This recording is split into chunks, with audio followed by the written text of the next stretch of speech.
환율이 20원 하락했습니다. 뉴스 헤드라인이 넘쳐났습니다. 원화가 회복됐다. 시장이 안정을 되찾았다. 정부가 상황을 통제하고 있다. 사람들은 안도의 한숨을 내쉬었습니다. 주가가 조금 올랐습니다. 누군가 댓글을 달았습니다. 거봐, 괜히 걱정했잖아. 하지만 전혀 기뻐하지 않는 사람들이 있었습니다. 그들은 누구일까요? 실제로 무슨 일이 벌어지고 있는지 아는 금융 전문가들입니다. 왜 그들은 대중이 환호할 때 두려워할까요? 그들은 그 20원 하락 뒤에 누가 있는지 알기 때문입니다. 그리고 그 대가가 무엇인지 알고 있습니다. 이 드라마의 숨은 주인공은 매우 익숙한 이름을 가지고 있습니다. 국민연금, MPS입니다. 맞습니다. 바로 수천만 한국인의 노후 자금을 보관하고 있는 곳입니다. 지난주 많은 분들이 가슴 아픈 질문을 하셨습니다. 내 연금은 어디에 있나요? 왜 내 돈이 아닌 것 같은 느낌이 들까요?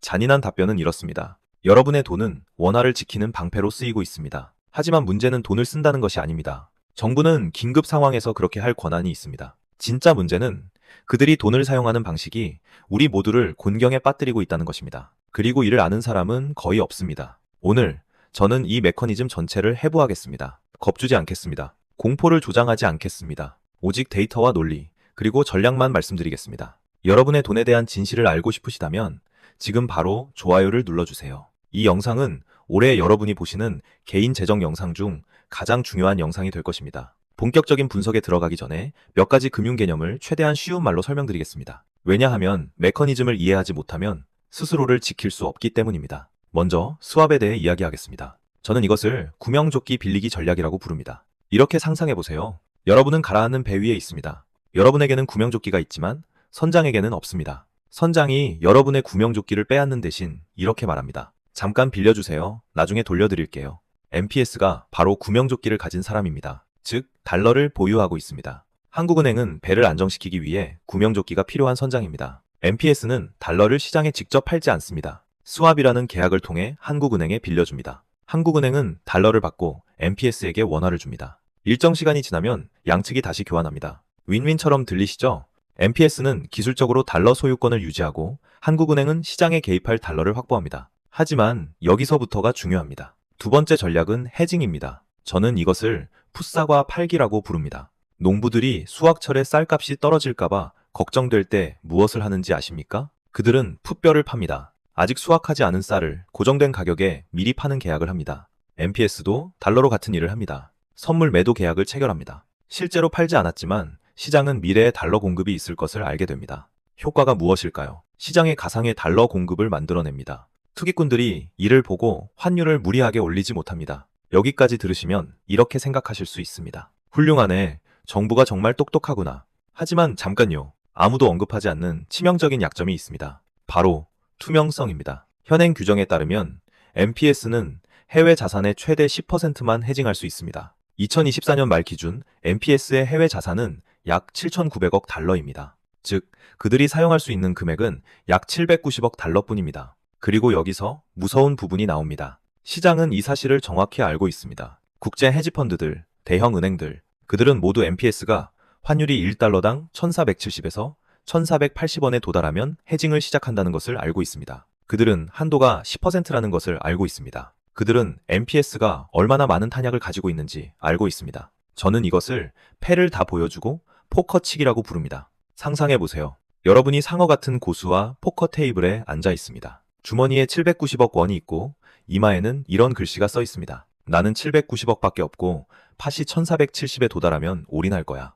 상어는 어떻게 할까요? 그들은 팥을 1469까지 올리고 여러분의 반응을 살핍니다. 그 다음 1471로 올립니다. 그리고 1500으로. 그들은 여러분의 탄약이 언제 바닥나는지 정확히 알고 있습니다. MPS는 세계에서 가장 프로페셔널한 플레이어들과 패를 공개한 채 게임하고 있습니다. 패가 노출된 걸 알면서도 계속 플레이해야 합니다. 다른 선택지가 없기 때문입니다. 그렇다면 질문은 이것입니다. 이 10%가 바닥나면 다음 방패는 무엇일까요? 아니면 아무것도 없는 걸까요? 지금부터 하나의 시나리오를 그려보겠습니다. 겁을 주려는 것이 아닙니다. 시스템 리스크가 어떻게 작동하는지 이해하시도록 돕기 위함입니다. 이것을 도미노 효과라고 부르겠습니다. 첫 번째 도미노가 쓰러지면 나머지 도미노들도 순서대로 쓰러집니다. 질서정연하게, 그리고 잔인하게. 1단계. 환율이 1,500원 선을 뚫습니다. MPS가 790억 달러의 해징 한도를 모두 소진했다고 가정해봅시다. 시장은 더 이상 저항선이 없다는 것을 알게 됩니다. 환율이 심리적 마지노선인 1달러당 1,500원을 돌파합니다. 그 다음 무슨 일이 일어날까요? 뉴스가 몇 분 만에 전 세계로 퍼집니다. 블룸버그, 로이터, 파이낸셜 타임스 모든 매체가 보도합니다. 한국 원화 통제 불능, 연기금 탄약 소진, 군중 심리의 힘을 과소평가하지 마세요. 1997년 단 몇 개의 부정적인 헤드라인만으로도 유동성 위기가 국가적 재앙으로 변했습니다. 2단계 외국 자본의 탈출입니다. 한국은 아시아에서 가장 개방된 주식시장 중 하나입니다. 외국인 투자자들이 코스피 시가총액의 약 30%를 보유하고 있습니다. 수천억 달러에 달하는 금액입니다. 환율이 통제를 벗어나면 외국인 투자자들은 무엇을 할까요? 그들은 팝니다. 한국을 싫어해서가 아닙니다. 자신의 포트폴리오를 보호해야 하기 때문입니다. 최근 수치를 보세요. 2024년 12월 한 달 동안만 외국인들이 코스피에서 5조 원 이상을 순매도했습니다. 삼성전자, 현대, SK하이닉스, 한국 경제의 기둥들이 모두 매도 대상이 되었습니다. 그들이 주식을 팔면 원화를 받습니다. 그리고 그 원화를 달러로 바꿔 본국으로 송금합니다. 이것이 환율에 추가 압력을 만듭니다. 하락의 악순환입니다. 3단계, 새로운 형태의 뱅크런입니다. 이 부분은 거의 언급되지 않지만 가장 위험합니다. 전통적인 뱅크런이 무엇입니까? 사람들이 은행 앞에 줄을 서서 현금을 인출하는 것입니다. 우리는 1997년에 이런 장면을 봤습니다. 하지만 현대의 뱅크런은 줄을 설 필요가 없습니다. 스마트폰에서 일어납니다. 환율이 1,500, 1,550, 심지어 1,600원까지 오르면 한국인들의 심리에 무슨 일이 벌어질까요? 기업들이 달러를 움켜쥐기 시작합니다. 급여를 지급하고 납품업체에 대금을 치르기 위해 달러를 원화로 바꾸는 대신 달러를 계좌에 그대로 둡니다. 상황을 좀 더 지켜보자. 국민들이 저축을 옮기기 시작합니다. 현금을 인출하는 것이 아닙니다. 원화 예금 계좌에서 외화 계좌로 이체하는 것입니다. 뱅킹 앱에서 몇 번만 터치하면 끝입니다. 이것은 은행에서 돈을 빼는 것이 아닙니다. 원화로부터의 탈출입니다. 이 효과는 채권 시장에도 퍼집니다. 통화에 대한 신뢰가 떨어지면 투자자들은 위험을 보상받기 위해 더 높은 금리를 요구합니다. 국채 금리가 급등합니다. 정부의 차입 비용이 따라 올라갑니다. 국가 부채가 더 비싸집니다. 최종 결과 신용 등급입니다. 무디스, S&P, 피치, 글로벌 3대 신용평가사입니다. 그들이 이 시나리오를 보면 무엇을 할까요? 먼저 부정적 전망입니다. 그 다음 등급 하향 검토입니다. 그리고 마지막으로 실제 등급 하락입니다. 국가 신용 등급이 하락하면 전체 경제의 차입 비용이 상승합니다. 기업들이 더 비싸게 빌립니다. 은행들이 더 비싸게 빌립니다. 그리고 결국 국민들이 더 비싸게 빌리게 됩니다. 정말 무섭게 들리시죠? 하지만 한 가지를 기억해 주세요. 역사는 여러 번 증명했습니다. 위기 속에서 자산은 수동적인 사람에게서 능동적인 사람에게로 이동합니다. 1997년 달러를 미리 준비한 사람들은 자산을 지켰습니다. 2008년 현금을 보유한 사람들은 부동산과 주식을 헐값에 샀습니다. 위기는 부자와 가난한 자를 구분하지 않습니다. 준비된 자와 준비되지 않은 자를 구분합니다. 리스크 분석을 마쳤으니 이제 해결책을 이야기할 시간입니다. 저는 우리 같은 평범한 한국인을 위한 구체적이고 실현 가능한 전략을 제시하겠습니다. 먼저 마인드셋에 대해 이야기하겠습니다. 저는 여러분께 패닉하라고 권하지 않습니다. 패닉은 잘못된 결정으로 이어집니다. 바닥에서 매도하고 꼭대기에서 매수하는 것. 이것이 패닉에 빠진 사람들이 하는 일입니다. 하지만 저는 무관심하라고도 권하지 않습니다. 무관심은 자신의 재정적 운명을 다른 사람에게 맡기는 것입니다. 올바른 마인드셋은 이것입니다. 계획을 세워 준비하고 방법을 갖고 행동하라. 제가 좋아하는 말이 있습니다. 해가 떠 있을 때 보험을 사라. 집이 불타고 있을 때 화재보험을 사는 사람은 없습니다. 그때는 이미 너무 늦었습니다. 지금 환율은 아직 통제 가능한 수준입니다. MPS는 아직 탄약이 남아 있습니다. 바로 지금이 준비할 때입니다. 첫 번째 해결책,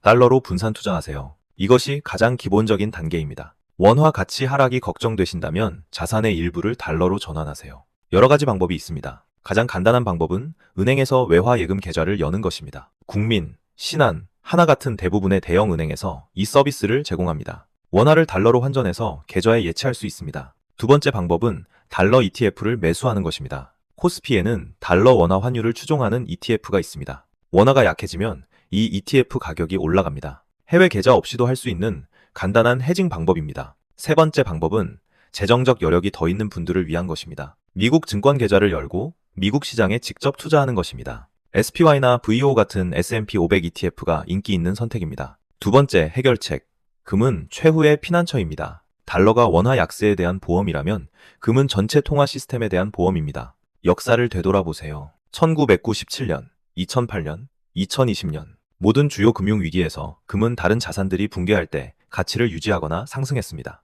2024년 금 가격은 온스당 2,700달러를 넘어 사상 최고치를 기록했습니다. 전 세계 중앙은행들, 특히 중국과 인도가 전례 없는 속도로 금을 매입하고 있습니다. 왜일까요? 그들이 달러 기반 통화 시스템을 완전히 신뢰하지 않기 때문입니다. 중앙은행들이 스스로를 보호하기 위해 금을 사고 있다면 아마도 일반 국민들도 고려해 볼 필요가 있습니다. 한국에서 금을 사는 가장 간단한 방법은 KRX 골드를 이용하는 것입니다. 증권거래소의 금거래 시스템입니다.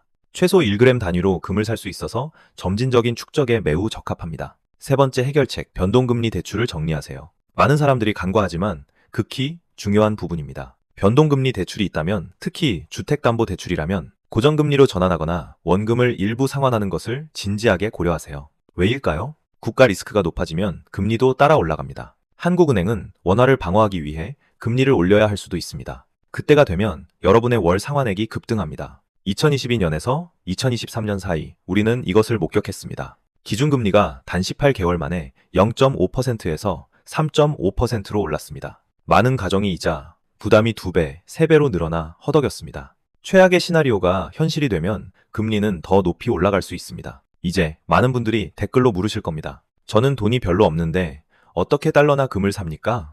제 대답은 이렇습니다. 중요한 것은 포지션이지 금액이 아닙니다. 시작하는데 1억 원이 필요하지 않습니다. 매달 10만 원어치 달러를 사도 됩니다. 매달 1g 금을 사도 됩니다. 이 전략을 DCA라고 합니다. 달러 코스트 에버리징, 즉 소액을 꾸준히 적립하는 방식입니다. 가격이 높을 때는 적게 삽니다. 가격이 낮을 때는 많이 삽니다. 시간이 지나면 평균 비용이 평탄해집니다. 중요한 것은 시작하는 것입니다. 금액이 아니라 습관과 규율입니다. 하지만 언제 과감하게 행동해야 할지 어떻게 알 수 있을까요? 언제 천천히 축적하고 언제 올인해야 할까요? 바로 다음에 여러분께 나침반을 드리겠습니다. 불시에 당하지 않으려면 몇 가지 중요한 지표를 주시해야 합니다. 저는 이것을 5가지 생존 지표라고 부릅니다. 재앙이 일어나기 전에 경고해줄 숫자들입니다. 첫 번째 지표, 달러 원 환율과 변동 속도입니다. 가장 중요하고 가장 추적하기 쉬운 지표입니다. 뱅킹 앱을 열면 바로 보입니다. 하지만 중요한 것은 숫자만이 아닙니다. 변화의 속도입니다.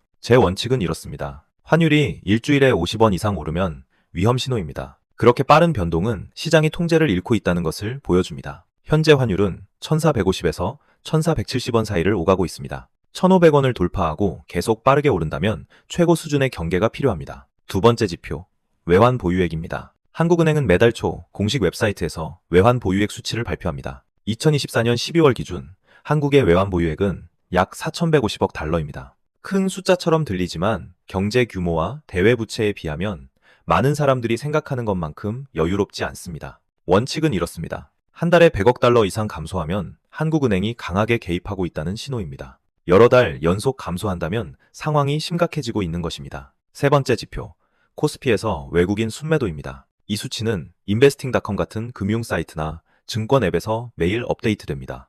앞서 말씀드렸듯이 외국인이 코스피의 약 30%를 보유하고 있습니다. 그들이 계속 순매도한다면 돈이 한국에서 빠져나가고 있다는 의미입니다. 원칙은 이렇습니다. 여러 주 연속 주당 1조 원 이상 순매도가 나오면 우려스러운 신호입니다. 네 번째 지표, 10년 만기 국채금리입니다. 이것은 경제의 체온을 나타내는 지표입니다. 이 금리가 오르면 전체 경제의 차입 비용이 따라 올라갑니다. 현재 한국의 10년 만기 국채금리는 약 2.8에서 2.9%입니다. 원칙은 이렇습니다. 3.0%를 넘어 계속 오르면 경보입니다. 3.5%에 가까워지면 상황이 매우 긴박한 것입니다. 다섯 번째 지표, 신용등급 뉴스입니다. 무디스, S&P, 피치의 한국 관련 발표를 주시하세요. 이들이 국가 신용등급을 매기는 기관들입니다. 현재 한국은 AA 등급을 받고 있습니다. 매우 높은 등급이며 전망은 안정적입니다. 원칙은 이렇습니다. 전망이 부정적으로 바뀌거나 등급 하향 검토에 대한 어떤 발표라도 나오면 그것은 심각한 신호입니다.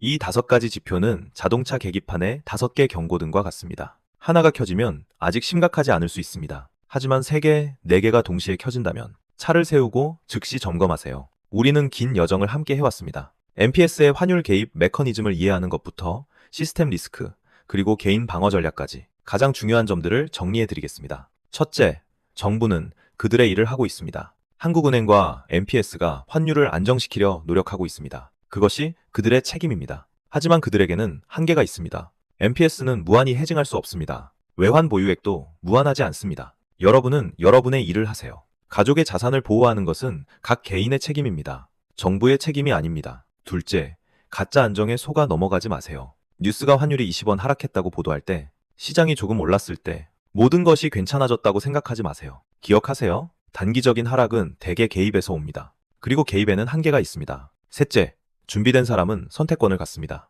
준비되지 않은 사람은 그저 견딜 수밖에 없습니다. 1997년, 달러를 가진 사람들은 선택권이 있었습니다. 달러를 팔고 원화로 바꿔 싼 부동산을 사거나 달러를 보유하며 때를 기다리거나 그들에게는 선택할 권리가 있었습니다. 원화만 가진 사람들은요? 그들은 자산 가치가 증발하는 것을 그저 견딜 수밖에 없었습니다. 저는 여러분이 두 번째 그룹에 속하는 것을 원하지 않습니다. 마무리하기 전에 매우 중요한 말씀을 드리고 싶습니다. 저는 이것을 지도와 운전자의 차이라고 부릅니다. 오늘 제가 나눈 것은 하나의 지도입니다. 것이 데이터, 역사, 그리고 경제 논리에 기반한 것입니다. 저는 최대한 객관적으로 전체 그림을 그리려고 노력했습니다. 하지만 여러분이 기억해야 할 두 가지가 있습니다. 첫 번째, 개인 변수입니다. 경제학은 고정된 수학 방정식이 아닙니다. 1 더하기 1이 항상 2가 되는 것이 아닙니다. 경제학은 수백만 가지 심리적 변수의 집합입니다. 두려움, 탐욕, 기대, 소문. 제가 나눈 전략은 거시 분석과 역사적 패턴에 기반합니다. 하지만 미래는 다를 수 있습니다. 정부가 우리가 아직 모르는 새로운 개입 도구를 가지고 있을 수 있습니다. 지정학적 상황이 바뀔 수 있습니다. 미국이나 중국 경제가 아무도 예측하지 못한 방식으로 영향을 줄 수 있습니다. 두 번째, 적합성입니다. 이 전략이라는 옷은 모든 사람에게 맞지 않습니다. 25세 독신으로 안정적인 수입이 있고 부채가 없는 사람은 더 높은 위험을 감수할 수 있습니다. 이 사람은 자산의 50%를 달러에 넣고 기다릴 수 있습니다. 하지만 60세로 은퇴를 앞두고 연금에 의존해 사는 사람은요? 이 사람은 유동성이 필요합니다. 안정성이 필요합니다. 자산이 회복되기까지 5년에서 10년을 기다릴 수 없습니다. 한 사람에게 보약인 것이 다른 사람에게는 독약이 될 수 있습니다. 잘못된 시점과 잘못된 재정 상황에서 적용한다면요. 그러므로 이 영상을 시야를 넓히기 위한 참고 자료로 봐주세요. 절대적인 투자 명령이 아닙니다. 돈은 여러분의 것입니다. 책임도 여러분의 것입니다. 중요한 결정을 내리기 전에 여러분의 개인 상황을 잘 아는 금융 전문가와 상담하세요. 큰 금액이 있다면 전문 재정 상담사를 만나세요. 세금이나 법률에 대한 질문이 있다면 변호사나 회계사에게 물어보세요. 이 영상은 관점을 제공합니다. 최종 결정은 여러분의 것입니다. 함께 생각할 시간을 내주셔서 감사합니다. 이 영상이 도움이 되셨다면 여러분이 아끼는 분들에게 공유해주세요. 때로는 하나의 영상이 누군가의 재정에 대한 시각을 바꿀 수 있습니다. 현명하고 안전한 결정을 내리시길 바랍니다. 다음 영상에서 다시 뵙겠습니다.